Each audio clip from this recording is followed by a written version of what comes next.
আরে ভাই দেখে হাঁটতে পারো না, আমার ব্যাগ উঠিয়ে দাও।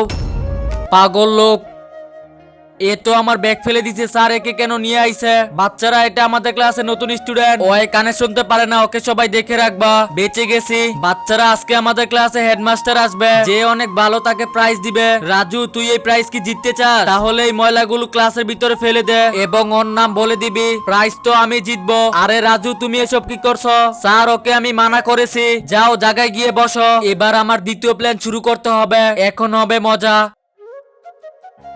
স্যার, আপনার কি অনেক লেগেছে? মিনা, তুমি অনেক ভালো। এবার দেখবো আমাকে প্রাইজ দিতে থেকে কে ঠকায়। তুমি স্যারকে কি বলবা? তুমি তো কথাও বলতে পারো না। তুমি যত কিছু করো, তুমি এই প্রাইজ জিতবে না। দেখ আমি তোর সাথে কি করি। তার আগে বন্ধুরা, তুমি যদি তোমার মাকে ভালোবাসো তাহলে ভিডিওতে একটা লাইক করে চ্যানেলটাকে সাবস্ক্রাইব করে দিও। যদি লাইক সাবস্ক্রাইব না করো তাহলে বুঝে যাবো তোমার মাকে তুমি একটু ভালোবাসো না।